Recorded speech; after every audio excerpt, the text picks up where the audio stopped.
अंतर्राष्ट्रीय जल दिवस पर सेंटर द्वारा इस परिचर्चा की आयोजन पर मैं आपको बहुत बहुत धन्यवाद देता हूं और बहुत बहुत बधाई देता हूं, क्योंकि इसी तरह इस विषय पर अधिक से अधिक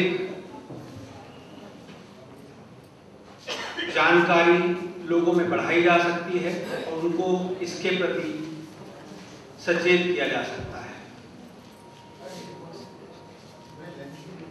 यूएन वर्ल्ड वाटर, जो उनका एक ऑर्गेनाइजेशन यूएन वाटर करके जो ऑर्गेनाइजेशन है, उसका जो लोगो आज मैंने देखा तो मुझे लगा कि उन्होंने वही बात कह दी जो हम आज यहाँ कहना चाहते हैं। उनका लोगो जो आज के लिए उन्होंने चुना है, उसमें लिखा है कि world is thirsty because we are hungry.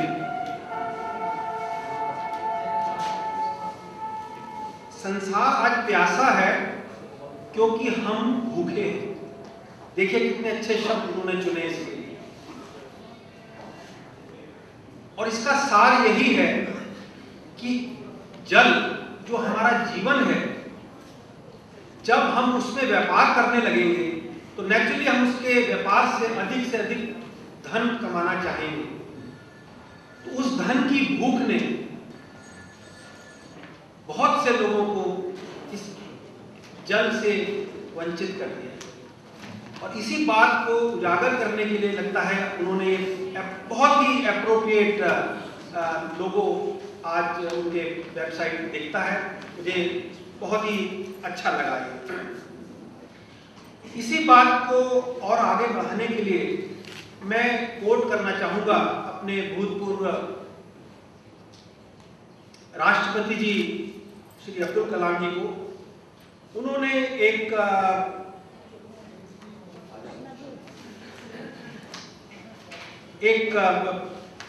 छात्रों को संबोधित करते हुए जुलाई 2010 में कहा था, and I want to quote, it is so bad that today people are forced to buy water in plastic bottles. I am told that bottled water industry is worth near 10,000 crore rupees, and even big companies like the Coke and Pepsi are involved in this bottling of water and making money. So it is imperative that we ought to save water.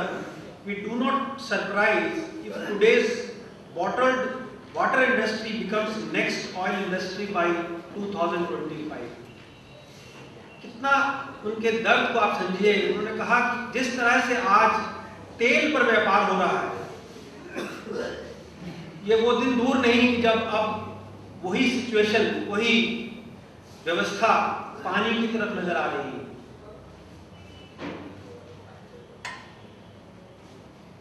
ये बात सबको समझ लेनी चाहिए कि इसमें कहीं comparison नहीं है। तेल के बिना आदमी रह सकता है, पानी के बिना नहीं रह सकता। तो कहीं ना कहीं इस बात को बहुत अच्छी तरह समझाना है उन पॉलिसी मेकर्स को कि जब जल नीति की बात करते हैं तो इस तरह की बातें ना करें। क्या आर्गुमेंट दिया जा रहा है? आर्गुमेंट दिया जा रहा है कि क्योंकि पानी बहुत कीमती है, जब तक हम इसकी कीमत नहीं लगाएंगे लोगों को इसका प्रयोग करने में सदुपयोग करना समझ नहीं आएगा। ये आर्गुमेंट दिया जा रहा है। तो कहने का मतलब क्या है? कीमत लगा दो, मांग निर्धारित हो जाएगी। ये छोटी सी इक्वेशन है। इसके पीछे कितनी गंदी सोच है वो समझिए। इसके पीछे सोच क्या है कि जिसके पास पैसा है वो तो जैसे भी इसको यूज करेगा, और जिसके पास पैसा नहीं है वो इसको बिल्कुल प्रयोग, वो पानी के लिए तरसे।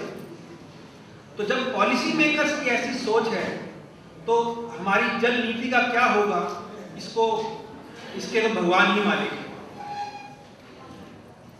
एक और बात मैं कहना चाहूंगा प्राइवेटाइजेशन से जाने से पहले, अगर हम इस समस्या को समझें कि भारत में आज तक इस विषय पर क्यों बहुत ज़्यादा बातचीत नहीं हुई, तो आप देखेंगे कि जो हमारी मिनिस्ट्री है, मिनिस्ट्री ऑफ वाटर रिसोर्सेज, बहुत आश्चर्य की बात है कि भारत में पानी पर कोई कानून नहीं है जो सेंट्रल गवर्नमेंट के अंदर है। सिर्फ वो नीति गाइडलाइंस देता है और स्टेट्स के जो पानी से संबंधित विवाद हैं उनके ऊपर कुछ काम करना चाहता है।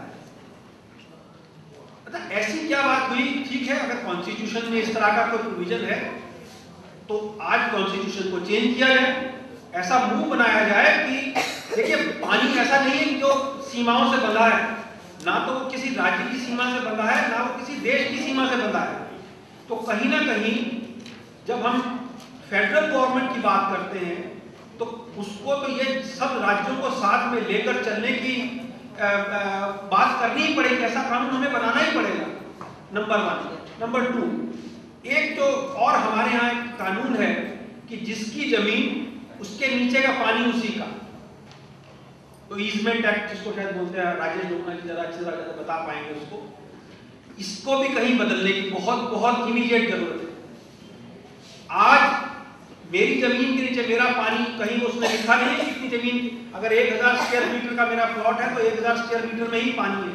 जब मैं उसको पानी को खींचूंगा तो हजारों स्क्वायर मीटर की पानी को खींच के लिए आएगा। तो इस कानून को बदलना बहुत जरूरी है। ये पानी राष्ट्रीय धरोहर है, इसको राष्ट्रीय धरोहर की तरह ही हमें कानून बनाकर प्रयोग में लाने की व्यवस्था करनी पड़ेगी। बात आती है जब सरकार, इसके आर्गुमेंट आते हैं कि भैया आज पानी, संसार में जो पानी है अगर आप उसको देखें तो 70% जो संसार का सरफेस है उस पर पानी है,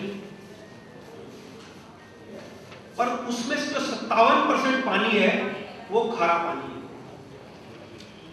सिर्फ 3% पानी है जो हम ह्यूमन कंजम्पशन या इरिगेशन के काम आ सकता है। उसमें से सिर्फ 1% पानी ऐसा है सारे विश्व में जो तुरंत तैयार है, बाकी 2% को फिर ट्रीट करना पड़ेगा बिफोर वो उसको ह्यूमन कंजम्पशन में लाया जाए। तो इतने सब रिक्वायरमेंट को, इतनी छोटी जो सप्लाई है, इसको मैनेज करने के लिए भैया कुछ पैसा चाहिए, कुछ साधन चाहिए, वो कहाँ से बटोरे जाएंगे, ये उनका आर्गुमेंट है।